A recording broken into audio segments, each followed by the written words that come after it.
The cameras were rolling on the Family Feud stage when a woman named Dorothy Reeves sat down in the contestant's chair, smoothed her skirt with both hands, and smiled the kind of smile that takes years to learn, the kind that covers everything.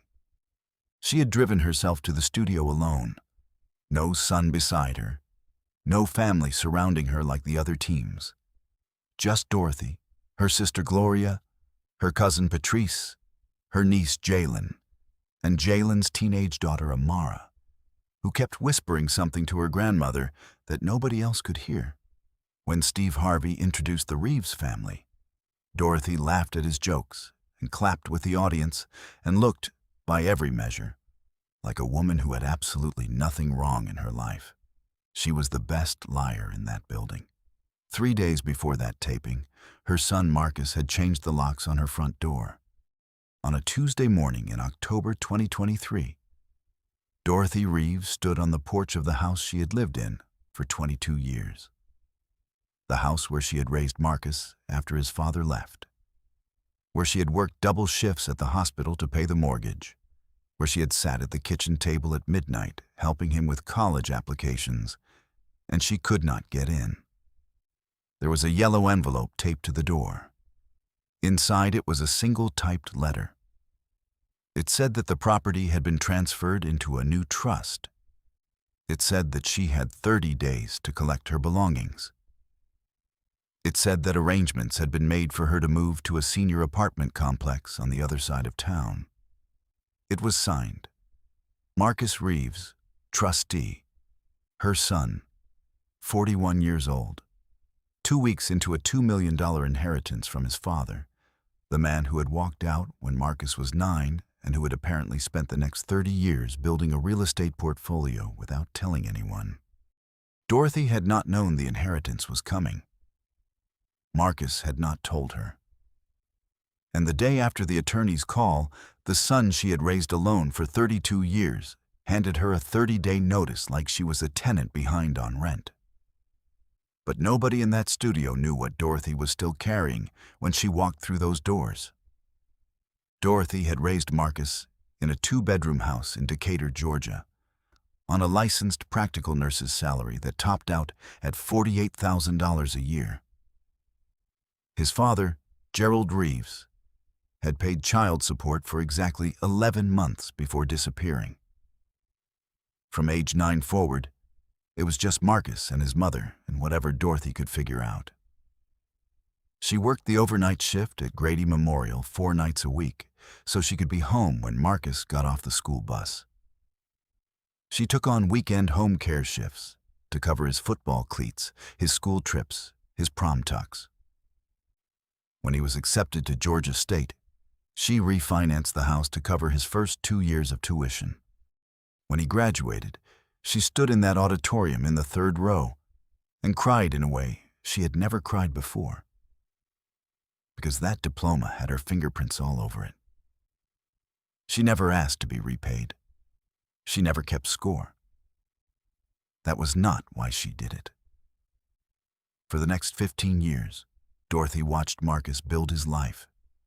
He got a good job in commercial real estate, got married, got divorced, moved into a downtown apartment. He called on Sundays usually. He came for Thanksgiving most years. They were not estranged. They were what a lot of adult children and their parents are, connected, but at a careful distance. Dorothy had told her sister Gloria more than once, "I don't need him to call every day. I just need him to know I'm there." She was there for 41 years. Then Gerald Reeves died in August 2023, and everything changed in 72 hours. The inheritance came through a probate attorney in Savannah. $2.1 million in real estate holdings, liquidated into cash. Marcus was the sole beneficiary. Gerald had never updated his will after leaving, never reached out to Marcus directly, never acknowledged the years Dorothy spent doing his job. He just died and left the money, and let whatever happened next happen. What happened next was this. Marcus hired a financial advisor. The financial advisor suggested consolidating assets. The house in Decatur, Dorothy's house, the one she still made payments on, the one with the refinance she had taken out for Marcus's tuition, was technically in both their names, tied up in a deed arrangement from 2007 that Dorothy had never fully understood. Marcus's new attorney found the angle.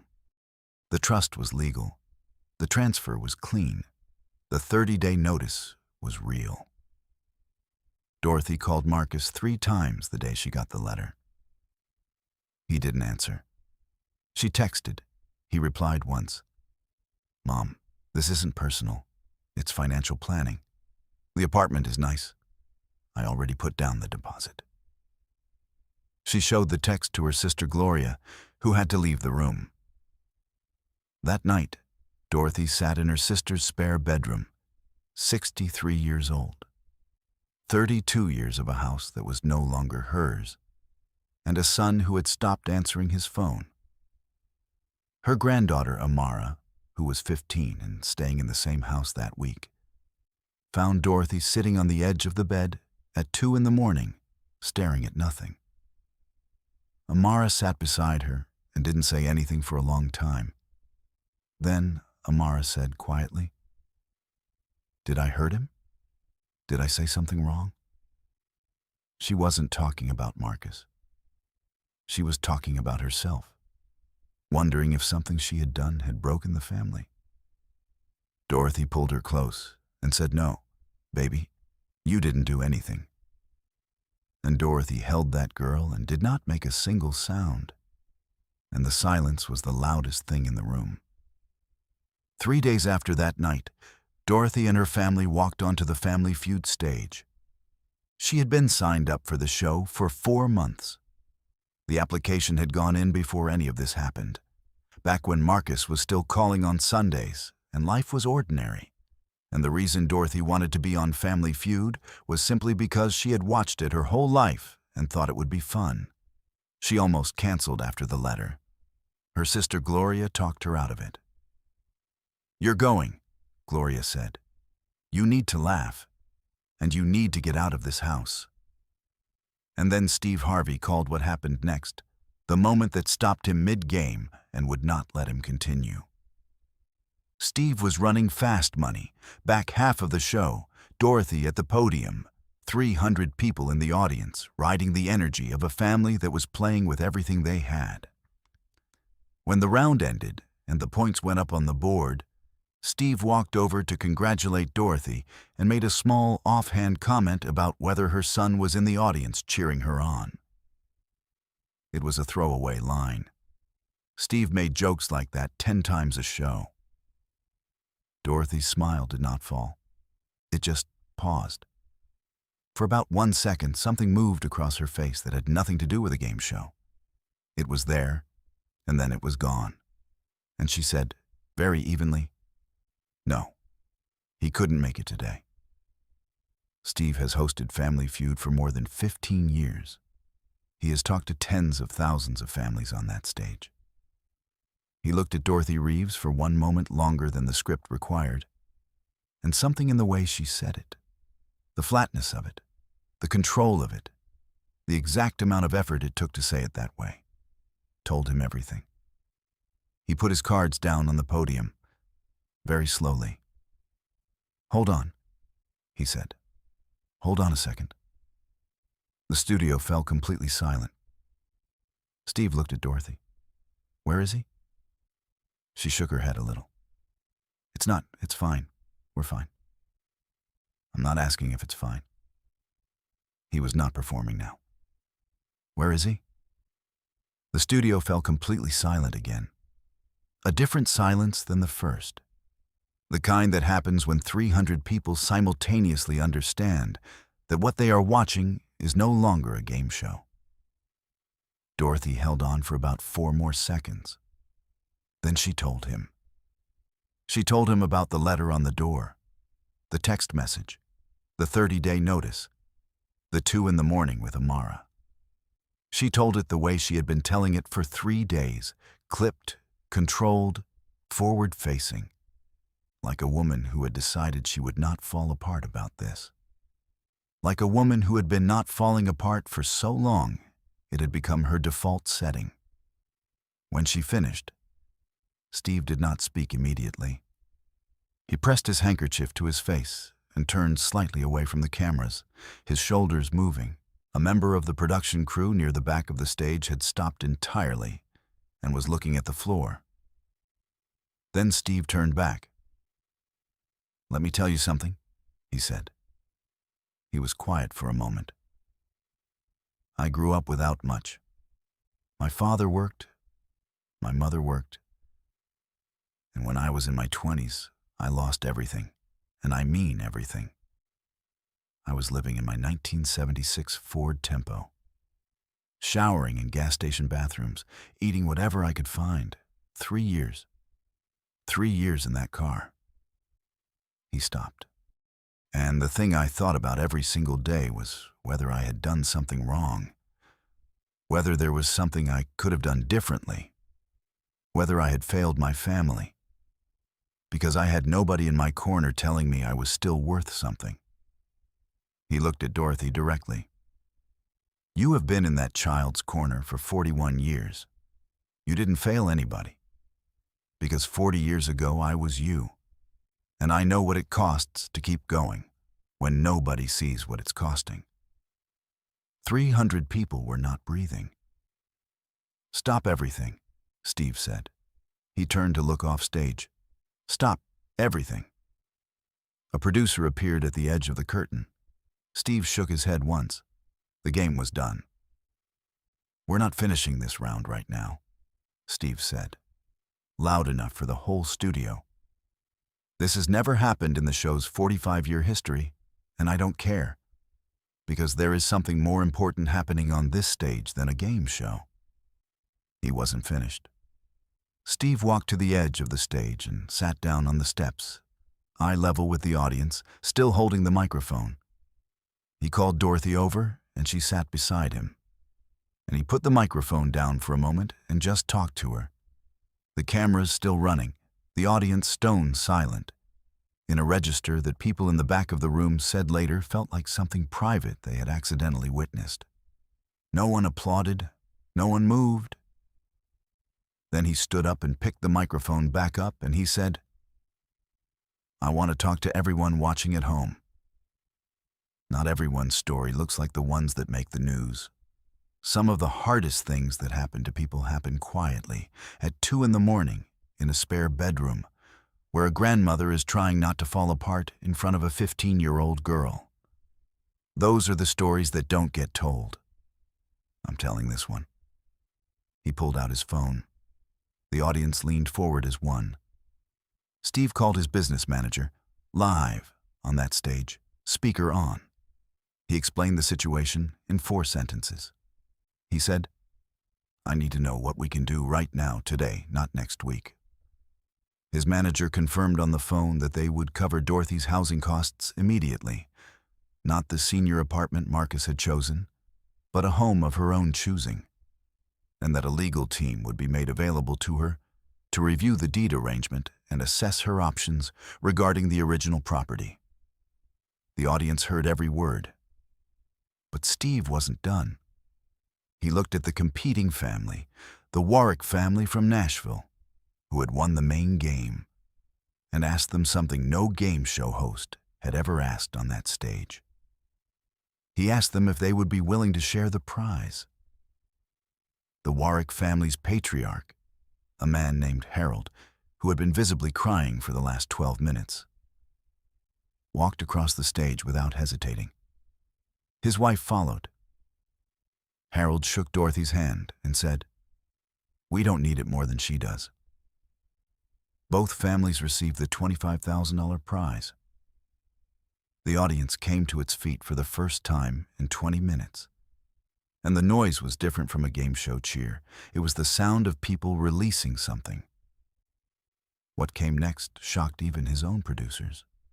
Steve turned to the camera one last time and said, directly, quietly, 5 words.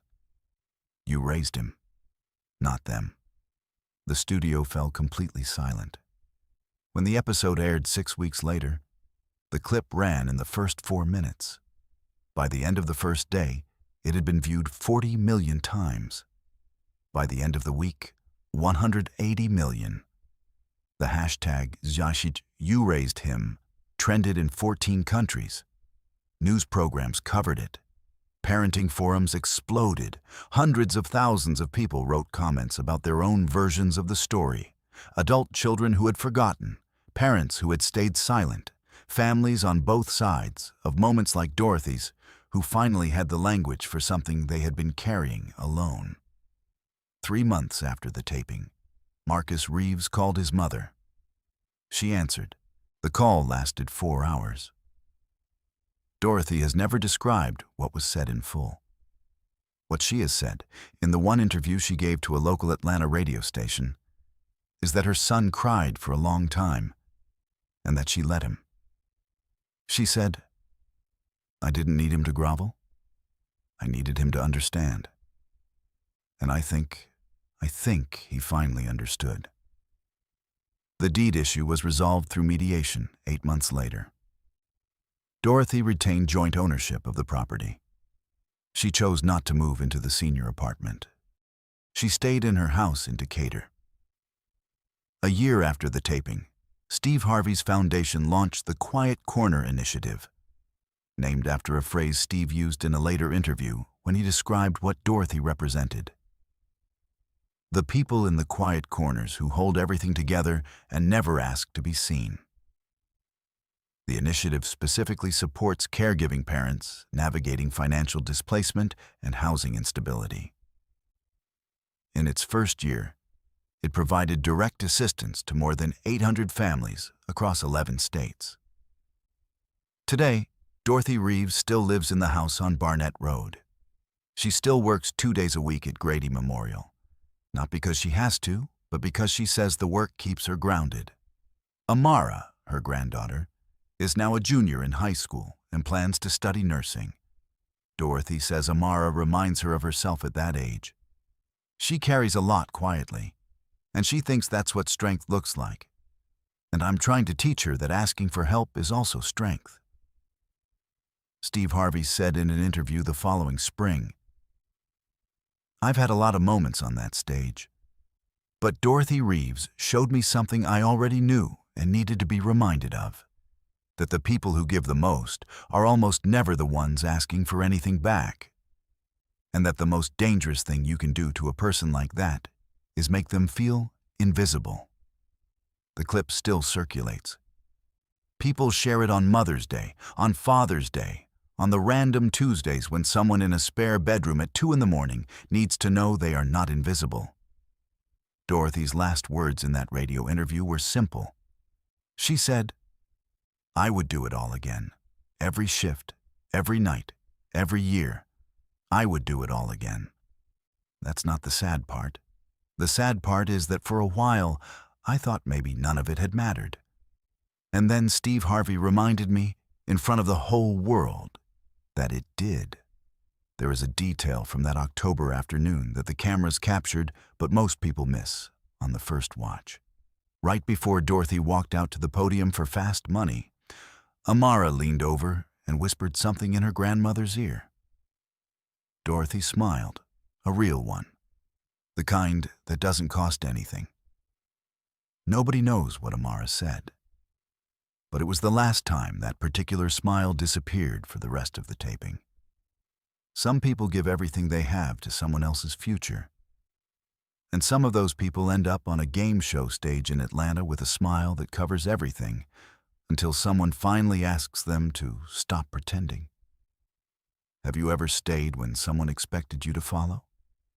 Have you ever chosen your own dignity when it would have been easier to make yourself smaller? Share your story in the comments below. If this moment moved you, subscribe and share it with someone who needs to be reminded that your worth is not determined by someone else's ability to recognize it.